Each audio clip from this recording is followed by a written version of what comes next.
No mundo de One Piece, os espadachins são um dos grupos mais poderosos de toda a obra. Com sua espada, eles são capazes de partir o céu ao meio, de cortar enormes montanhas e de, claro, subjugar até mesmo as criaturas mais fortes do mundo. Então, nesse vídeo, eu vou te mostrar os 10 espadachins mais fortes do mundo de One Piece. E será que o Mihawk é realmente o melhor espadachim que já pisou na Terra? Então, se você quer saber, fica aqui comigo, que é isso que eu vou te mostrar agora.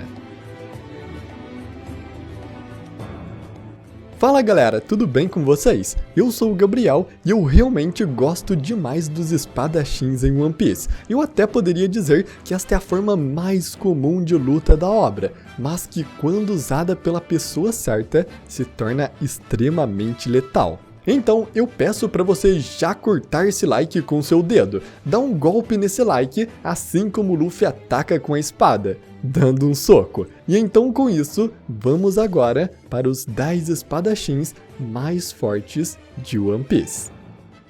E então em 10º lugar, começamos com S-Hawk. S-Hawk foi criado para ser o clone mais perfeito possível de Draco de Mihawk, o melhor espadachim do mundo. Sendo um dos serafins, S-Hawk foi feito à base do fator linhagem dos Lunarianos, o que faz cada um deles possuírem características como, por exemplo, suas asas e a capacidade de criar fogo. Sem contar que Vegapunk clonou a própria Akuma no Mi de Das Bones para que o S-Hawk também tivesse o poder de criar lâminas de aço de todo o seu corpo. Já em relação às suas habilidades com a espada, não vimos ao certo nível em que ele pode chegar, mas nos seus 2 principais confrontos até o momento, ele demonstrou feitos que o colocam facilmente nesse top 10. No seu primeiro embate, ele bateu de frente com o próprio Barba Negra, que ficou assustado com sua força, e no seu segundo confronto, ele teve um rápido embate contra o próprio Zoro. Pelo pouco que vimos, não dá para dizer com exatidão se ele poderia encurralar o Zoro ou até mesmo superar a sua força. Mas já que ele se trata de um clone, é provável que suas habilidades com a espada não sejam tão aprimoradas quanto as do próprio Mihawk. E pelo fato da gente ter visto muito pouco sobre ele, e pela suposição de que o S-Hawk tem técnicas inferiores ao Mihawk, eu coloco ele na 10ª posição dessa lista. Seguindo então em 9º lugar, temos Roronoa Zoro.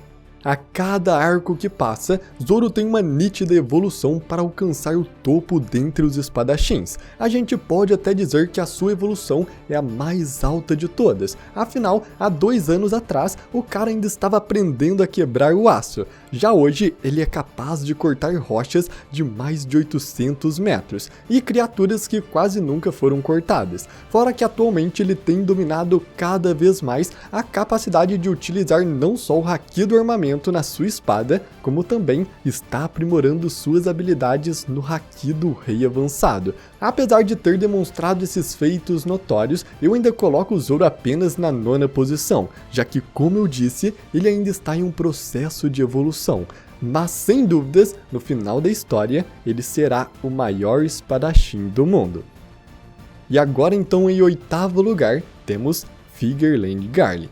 E se é para falar de um cara que tem experiência e habilidade no manejo das espadas, esse é Figarland Garling, o líder dos Cavaleiros Sagrados e possível pai do Shanks. Eu sei, a gente tem pouquíssimos feitos demonstrados desse cara até então, mas o pouco que a gente sabe, na minha opinião, já é o suficiente para colocá-lo numa posição acima do Zoro. Primeiro que antes de começar o torneio dos campeões em God Valley, todos já apontavam Garling como favorito. Apesar do objetivo desse torneio ser matar a maior quantidade de civis frágeis, todos apostavam suas fichas em Garling, devido à sua velocidade e às suas técnicas letais com a espada, que lhe permitem matar de maneira rápida os oponentes com ataques precisos. E o maior motivo dele estar aqui é porque possivelmente ele foi o causador de uma das cicatrizes mais severas que Barba Branca já sofreu em sua vida. Na conversa entre Barba Branca e Shanks, o próprio Newgate diz que só de olhar para o Shanks, ele se lembra do rosto daquele maldito, e também das cicatrizes que esse homem lhe fez. Como você já deve saber, é quase certo afirmar que Garland seja o pai do Shanks, e só de ver a aparência similar de Garland do passado e a de Shanks do presente, a gente pode supor que o Cavaleiro Sagrado tenha sido responsável por atacar o homem mais forte do mundo de maneira tão severa. Diferente de Zoro, que quase se matou para causar um cortezinho no Kaido, Garland possivelmente lutou de igual para igual com Newgate, causando essas cicatrizes que até o fim de sua vida arderam no seu peito. Seguindo então, em sétimo lugar temos Shanks. Já que falamos do pai, é hora de falar do filho. Assim como Garland, Shanks tem mostrado poucos feitos até então, mas o que vimos nos últimos meses a seu respeito tem sido coisas assustadoras. Apesar das suas habilidades estarem muito centradas no manejo do Haki da observação, a gente tem que levar em conta que as suas habilidades com esgrima estão sempre presentes nos seus ataques diretos. Shanks sempre luta com sua espada Griffon, que é indispensável nos seus ataques. Um exemplo disso é quando ele utilizou a técnica Kamusari para derrotar Kid Killer com um só golpe. E esse feito por si só já mostra que ele está em outro patamar. Afinal, o Kid passou a luta inteira contra Big Mom sofrendo golpes, mas mesmo assim continuou de pé lutando. Só por esse feito e por ser o melhor usuário de Haki com espada, ele poderia estar entre os primeiros da lista. Mas a questão dessa análise é a habilidade com a espada, a habilidade que eles têm com essa arma na mão. O próprio Oda deixou claro no capítulo 1058 que Mihawk supera o Shanks no manejo da espada. Portanto, ele pode até ser mais forte do que a maioria dos personagens que vão estar nessa lista. Mas, se a gente for considerar as habilidades como um espadachim, o Shanks fica em sétimo lugar. Mas agora, em sexto lugar, temos Kozuki Oden.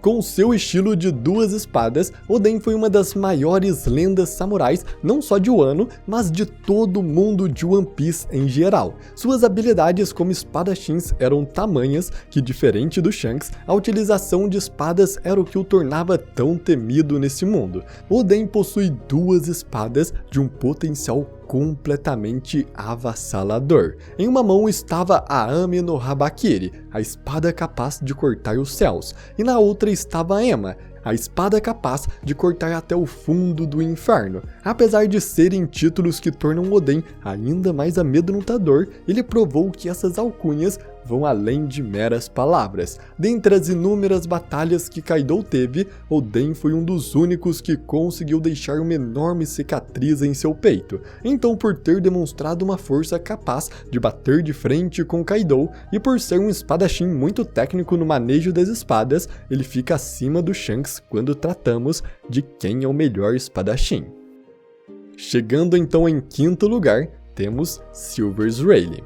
Assim como Shanks, Rayleigh sempre demonstrou habilidades mais voltadas para o Haki, mas como vimos nas suas batalhas, o uso da espada está sempre presente no estilo de combate. Vemos que mesmo estando velho, ele ainda é capaz de usar sua espada unida ao Haki de forma precisa. Afinal, não é qualquer um que consegue bater de frente com o próprio Almirante Kizaru. Porém, o que dá mais ênfase a seu poder de luta está no que vimos a respeito do seu Vivre Card. Foi dito que ele possui um poder de luta similar ao de Roger. Provavelmente, a distância entre o poder de Rayleigh e Roger seja a mesma diferença de poder que há entre Luffy e Zoro. Dito isso, podemos afirmar que caso Rayleigh lutasse contra Roger, o rei dos piratas até que sairia vitorioso, porém com uma certa dificuldade. Isso é completamente diferente do que aconteceu na luta entre Roger e Oden. O samurai simplesmente achou que poderia bater de frente com Roger no mano a mano, mas bastou apenas um ataque que ele voou a quilômetros de distância, para que assim pudesse entender o abismo que existia entre seus poderes. Então, por Rayleigh ser quase tão forte quanto Roger, eu coloco nesta posição. Afinal, eu acredito que ele foi o maior espadachim do mundo antes do Mihawk. E agora temos em quarto lugar Itambaron Venus Joro. Esta quarta posição é bem especulativa, mas dados poucos fatos e feitos que a gente tem, eu vou colocar o Gorosei da espada em quarto lugar. E calma que eu vou explicar o motivo. A gente viu em Egghead um pouco do poder do Gorosei Saturno. Assim que ativa sua forma demoníaca, ele se torna capaz de derrotar um ser absurdamente resistente como Sanji em um só golpe. Ataques diretos também não são eficazes contra ele, afinal, vimos que ele possui uma regeneração muito absurda. O fato é que a forma demoníaca dos Gorosei são completamente fora dos padrões. Eles com certeza batem de frente com os maiores nomes desse mundo. E seguindo essa analogia, chegamos em Veno Joro, o Gorosei da espada. Vimos que ele também possui uma forma demoníaca, que provavelmente deve ser tão poderosa quanto a de Saturno, e eu suspeito que seja até mais forte. O curioso é que Saturno em nenhum momento chegou a querer lutar em Egghead em sua forma base. Apesar desta forma ser algo que deveria ser mantida em segredo, ele já foi direto para sua forma demoníaca. Isso me fez pensar que os Gorosei não lutam na sua forma base, eles apenas lutam quando ativam a sua transformação. Se isso for verdade, qual o sentido de Veno Juro carregar uma espada? Eu acredito que ele deve utilizar essa espada quando ativa sua transformação. Quem sabe esta sua transformação seja totalmente eficaz com o manejo de espadas, o que o tornaria ainda mais poderoso como um espadachim. Além de tudo isso, é bem provável que ele na verdade tenha uma lâmina negra, até porque ainda não vimos sua espada desembainhada. Até agora só os dois maiores usuários de espadas se mostraram capazes de deixar a sua lâmina negra, e já que esse é um feito que foi mostrado por pouquíssimos personagens, eu acredito que o Oda possa conceder essa capacidade ao Veno Joro, que tem uma importância significativa para o futuro da obra. Portanto, graças a tudo isso, eu coloco na quarta posição dessa lista. Chegando então no top 3, em terceiro lugar, temos Gold Roger.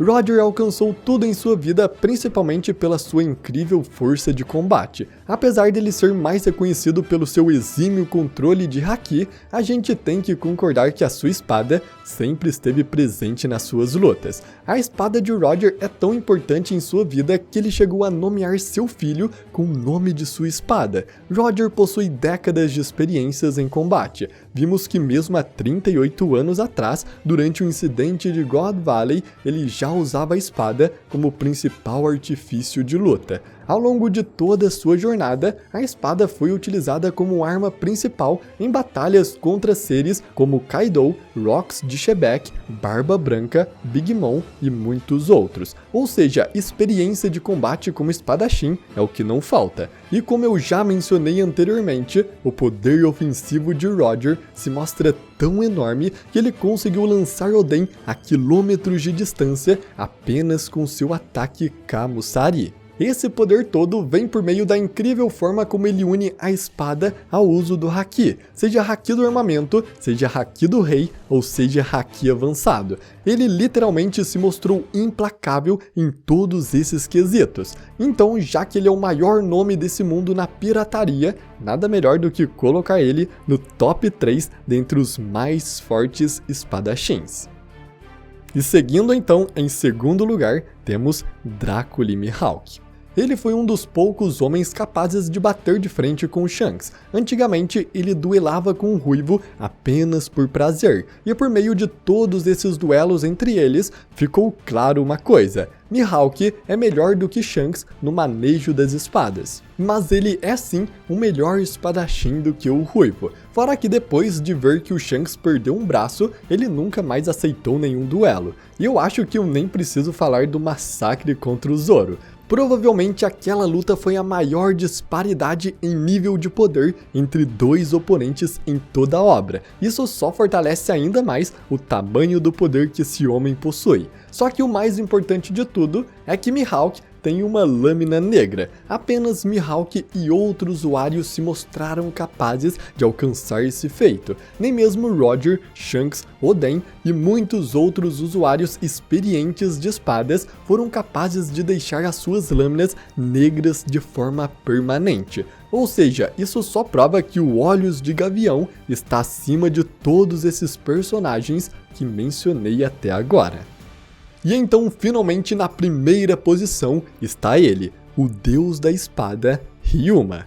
Quando vimos o seu cadáver lá em Thriller Bark, ficou claro que Ryuma foi uma das maiores lendas que já existiram. Ele só foi derrotado pelo Zoro porque, devido ao fato de estar preso à sombra do Brook, suas técnicas também estavam limitadas às do Brook. Mas mesmo assim, ele superava em muito os poderes do Brook, mesmo estando com os mesmos poderes que ele. Já em vida, é dito que Ryuma foi uma das maiores lendas que já existiu. Em termos de feitos de combate, a gente apenas foi informado que ele derrotou um exímio espadachim chamado Cyrano e também um dragão muito poderoso. Ele é descrito como o melhor espadachim de sua época, sem contar que ele possuía velocidade, força física e impulsão que com certeza fizeram dele a lenda que é atualmente.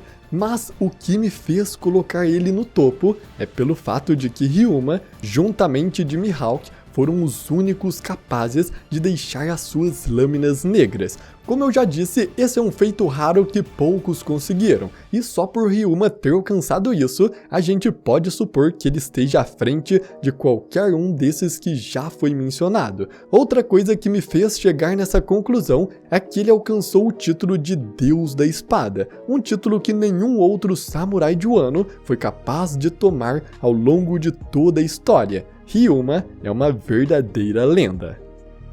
E bom galera, não é todo dia que eu trago vídeos analisando e ranqueando a força dos personagens, mas se vocês gostaram dessa minha análise, se inscreva no canal, ative o sininho e deixe o seu like, assim eu posso trazer mais conteúdos como esse frequentemente para vocês. Então eu agradeço muito por você ter assistido até aqui e até a próxima!